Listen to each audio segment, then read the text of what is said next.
एक ऐसा पेड़ जिसकी कीमत जानकर चौंक जाएंगे आप। और क्या वाकई में ईसा मसीह मरने के 3 दिन बाद जीवित हो गए थे? क्या है इसके पीछे की सच्चाई? और एक ऐसा गांव जहां बंदरों की वजह से नहीं होती किसी लड़की की शादी, क्या है पूरा माजरा?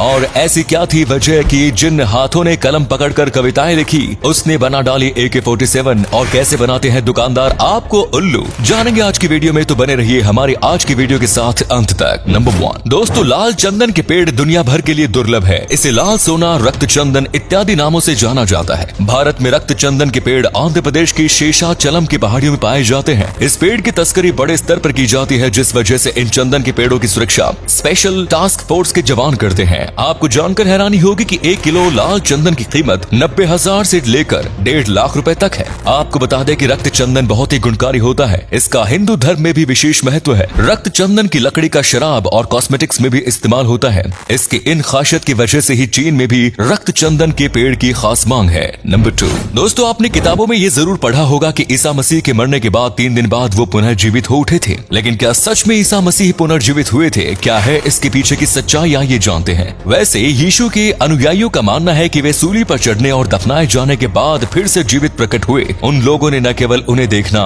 बल्कि उनके साथ भोजन करने, उन्हें छूने और उनके साथ 40 दिन बिताने का दावा भी किया। लेकिन इस बात में कितनी सच्चाई है, इसे जानने के लिए एक शख्स ने 700 घंटों से ज्यादा समय तक शोध किया। जॉश मैकडॉवेल ऐसे ही एक संशयवादी थे जिन्होंने इस थ्योरी के प्रमाण पर शोध करने के लिए 700 घंटों से ज्यादा समय व्यतीत किया। और फिर उन्होंने कहा कि मैं इस निष्कर्ष पर पहुंचा हूं कि ईसा मसीह का पुनर्जीवित होना या तो मनुष्य के दिमाग पर थोपा गया सबसे अनैतिक छल है, या ये इतिहास का सबसे शानदार तथ्य है। कुछ शोधकर्ताओं के अनुसार ईसा को यहूदियों ने शुक्रवार के दिन सूली पर लटकाया था, न कि सूली पर कीलों से ठोक दिया था। रविवार को उन्होंने ईसा को मृत समझकर सूली पर से उतार कर एक गुफा में रख दिया था। और रविवार के दिन सिर्फ एक स्त्री जिसका नाम मेरी मैगदलेन था, उसने उनकी कब्र के पास उन्हें जीवित देखा। उसके बाद ईसा मसीह भारत लौट आए थे। नंबर 3 दोस्तों, किसी बारात को डाकुओं और लुटेरों के हाथों लूटने की कई कहानियां आपने सुनी होंगी, लेकिन क्या आपको पता है इस तरह की घटना आज के समय में भी हो रही है?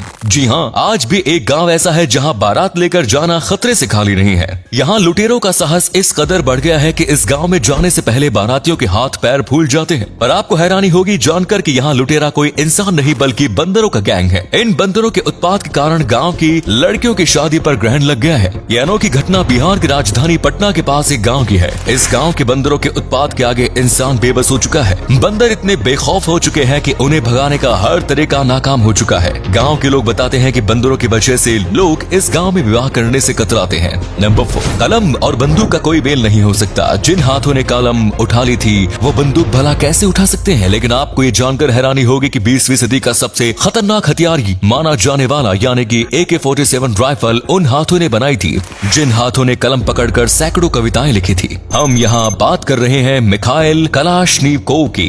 यही वो शख्स थे जिन्होंने दुनिया में सबसे ज्यादा इस्तेमाल की जाने वाली AK-47 राइफल बनाई थी। लेकिन क्या थी वजह जो इनके हाथों ने कलम की जगह बंदूक उठा ली? आइए जानते हैं। ये कहानी है दूसरे विश्व युद्ध के समय की, लेकिन उससे पहले हम आपको बता दें कि मिखाइल का मशीनों से अत्यंत लगाव था और अपने लगाव के कारण ही मात्र 19 साल की उम्र में मिखाइल बतौर टैंक मैकेनिक रूसी सेना में भर्ती हुए थे। साल 1941 में हिटलर ने सोवियत संघ पर हमला किया था। इस हमले में 88 लाख से अधिक सैनिक मारे गए। इसी समय मिखाइल के टैंक में भी आग लग गई थी और वो बुरी तरह घायल हो गए। अपनी रिकवरी के दौरान ही मिखाइल ने हथियार बनाना शुरू किया और साल 1947 में मिखाइल ने AK-47 को तैयार कर दिया। AK-47 का निर्माण 1947 में हुआ, इसलिए इसके नाम में 47 जोड़ा गया। नंबर 5 दोस्तों, आप सभी ने बचपन में 1 रुपया वाली पेप्सी तो जरूर पी होगी, लेकिन क्या आपको पता है कि ये कितनी आसानी से बन जाती है? इसको बनाने के लिए एक बाल्टी में सबसे पहले पानी में लिया जाता है, फिर उसमें शुगर और नींबू का रस मिलाया जाता है। इसे कलरफुल बनाने के लिए इसमें फूड कलर को ऐड किया जाता है। फिर आपको जिस भी फ्लेवर का बनाना होता है उसे ऐड किया जाता है। जैसे यहाँ ऑरेंज फ्लेवर का बनाना है तो इसमें ऑरेंज फ्लेवर को ऐड किया जा रहा है। पेप्सी जल्दी खराब न हो इसलिए इसमें आधा ढक्कन सिरका को भी मिलाकर अच्छे से मिक्स कर लिया जाता है। इसके बाद इसे एक टंकी में डाला जाता है जिसमें नल लगा होता है। अब इस नल में प्लास्टिक के लंबे रोल को फिट करके इसे चालू कर दिया जाता है। जब रोल भर जाता है तो नल को बंद करके इस रोल को एक कटर मशीन की सहायता से बराबर बराबर साइजों में काट लिया जाता है। आपकी पेप्सी तैयार है। नंबर 6 दोस्तों, आपने डायलॉग तो सुना ही होगा कि मर्द को दर्द नहीं होता। अगर इस लॉजिक पर चले तो जर्मनी में रहने वाले 61 साल के रॉफ से बड़ा मर्द इस दुनिया में कोई नहीं होगा। आपको बता दें कि रॉफ को अपनी बॉडी बॉडी में पियर्सिंग करवाने का काफी शौक है और अपने शौक में रॉल्फ ने अपनी बॉडी पर करीब 450 से अधिक बार छेद करवाकर उसमें लोहे या स्टील की छड़ घुसवाई है। सबसे हैरत की बात तो यह है कि इनमें से सबसे ज्यादा छड़ उसने अपने प्राइवेट पार्ट में छिदवाए हैं। आपको बता दें कि रॉल्फ के नाम दुनिया में सबसे ज्यादा मेटल पियर्सिंग करवाने का वर्ल्ड रिकॉर्ड है। उसने कुल 473 मेटल पियर्सिंग करवाए हैं। जर्मनी के रहने वाले रॉल्फ ने अपनी बॉडी में कई टैटू भी करवा रखे हैं। रॉल्फ की आंखों की पुतलियों में भी टैटू किया हुआ है। आपको बता दें कि रॉल्फ की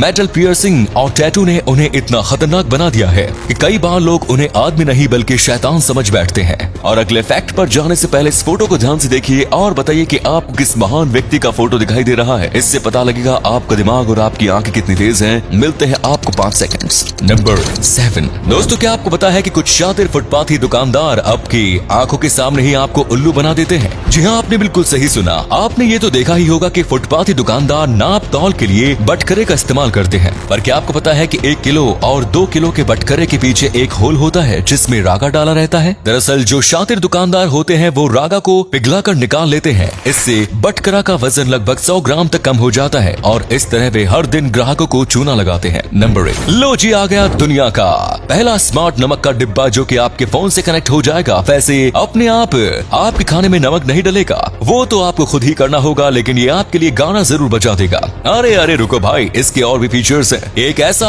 साल्ट शेकर है जिसमें ब्लूटूथ के साथ डिफरेंट कलर्स की लाइट्स भी जलती हैं। लेकिन सोचने वाली बात यह है कि एक नमक के डिब्बे में लाइट की क्या जरूरत है? वेल, इनोवेशन के नाम पर आज कुछ भी हो रहा है। अब इसकी कितनी जरूरत है ये आप हमें कमेंट्स में जरूर बताएं। तो ये थे कुछ अमेजिंग फैक्ट्स। इनमें से कौन सा फैक्ट आपको सबसे जबरदस्त लगा कमेंट्स में जरूर बताएं। वीडियो को यहीं पर एंड करते हैं। ये वीडियो देखने के लिए बहुत बहुत धन्यवाद।